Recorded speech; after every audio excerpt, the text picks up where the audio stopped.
इस वीडियो में हम देखेंगे प्रोग्राम कंट्रोल। तो स्टार्ट करते हैं प्रोग्राम कंट्रोल।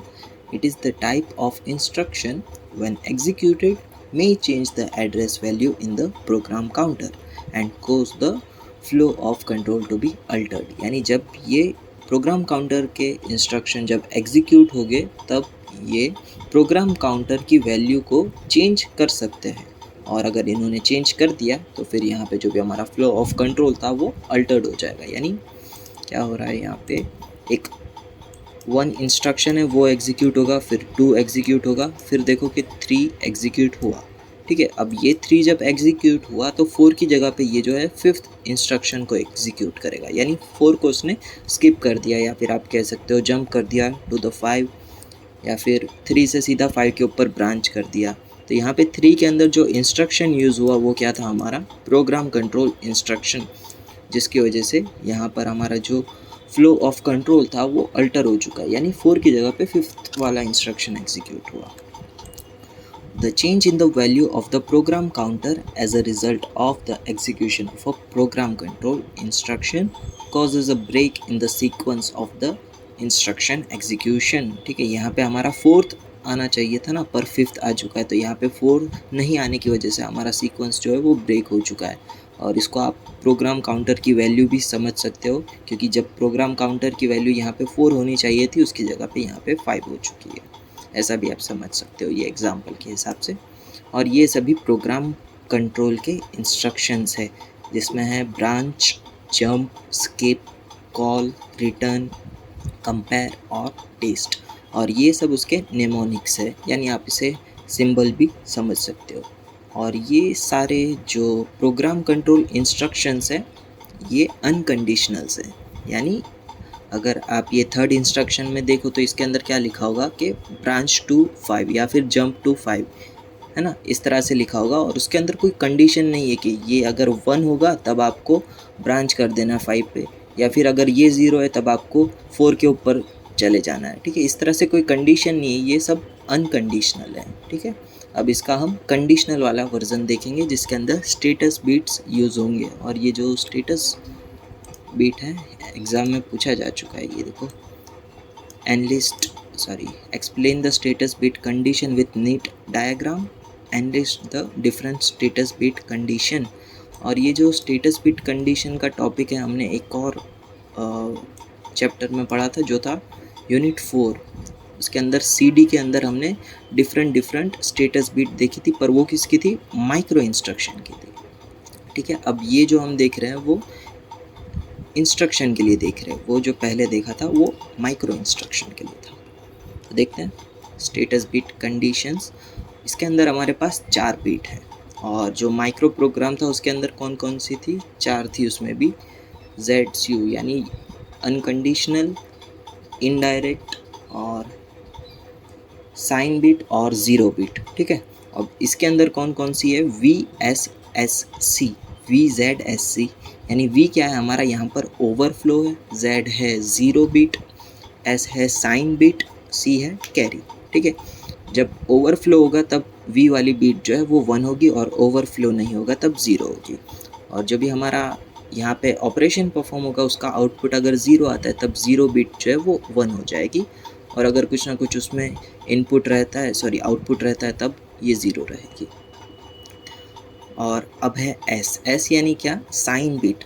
अगर जो भी हमारी मोस्ट सिग्निफिकेंट बीट है वो अगर पॉजिटिव है तब ये S बीट जो है तब 0 रहेगी, और जो मोस्ट सिग्निफिकेंट बीट अगर 1 है तब, यानी नेगेटिव है, तब ये S बीट जो है वो 1 रहेगी। और अगर कैरी जनरेट होती है तो कैरी वाली बीट जो है वो 1 रहेगी, और कैरी नहीं जनरेट होती है तब 0 रहेगी। और यहाँ पे हमारा 8 बीट का ALU है, और इसके अंदर हमारे F0 से F7 बीट्स हैं। ठीक है, अब इसके अंदर जो है कुछ भी हम ऑपरेशन परफॉर्म करने के लिए 2 ऑपरेंड्स दे रहे हैं, A और B। ओके, और मान लो कि यहाँ पे कोई ऑपरेशन है, पहले हम 8 बीट का कुछ क्रिएट कर देते हैं, 1 0 1 0 1 0 1 0, 8 बीट हो गए। इसका एक और क्रिएट कर देते हैं। ठीक है, यहाँ पे हम ऑपरेशन एडिशन ले लेते हैं।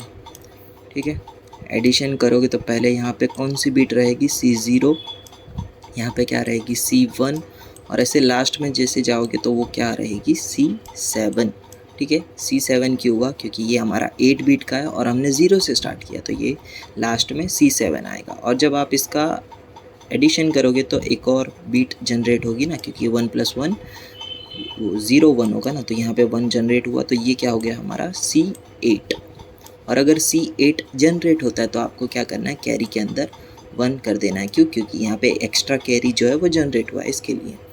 और अगर ओवरफ्लो चेक करना है तो आपको क्या करना होगा, C8 और C7 की जो भी बीट है उसे आप XOR करोगे, और अगर XOR करने के बाद अगर आपका आंसर 1 आता है तो फिर आपको ओवरफ्लो को 1 कर देना है। और यहाँ पे हमारा क्या आएगा आंसर, ये 1 + 1 0 हो जाएगा ना।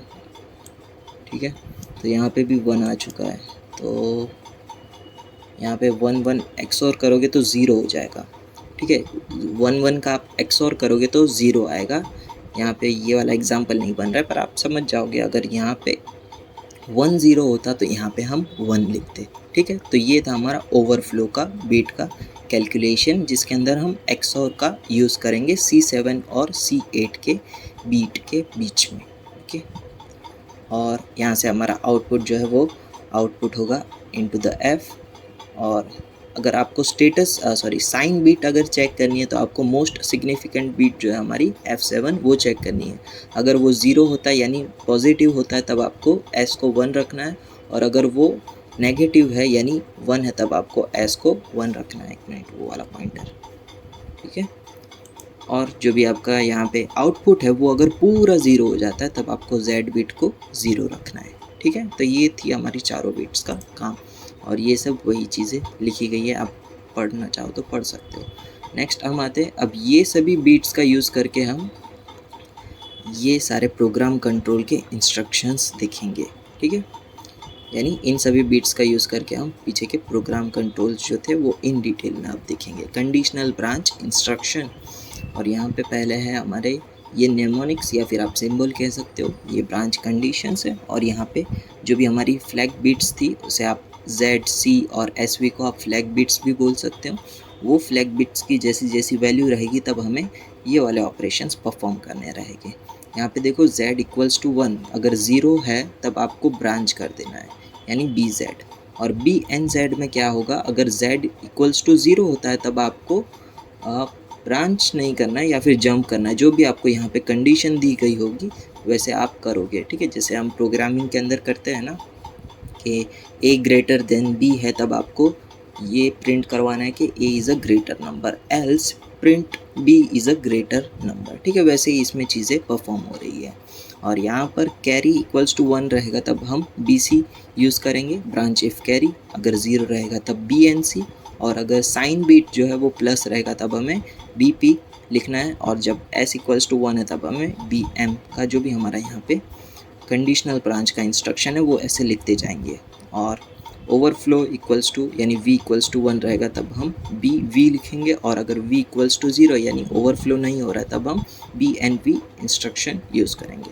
ये थे हमारे स्टेटस बीट के अकॉर्डिंग के सभी इंस्ट्रक्शंस। अब देखते हैं अनसाइन नंबर। अनसाइन नंबर यानी क्या, यानी जो भी नेगेटिव और पॉजिटिव है वो नहीं होगा बस। ठीक है, अगर A > B है तब हम BHI यूज़ करेंगे, और अगर A > B है तब BHE यूज़ करेंगे, ब्रांच इफ हायर और इक्वल। और इसी अगर A B है तब हम क्या यूज़ करेंगे, BLO, और अगर A <= B है तब BLOE इंस्ट्रक्शन यूज़ करेंगे, और A = B है तब BE, और नॉट इक्वल्स टू है तब BNE।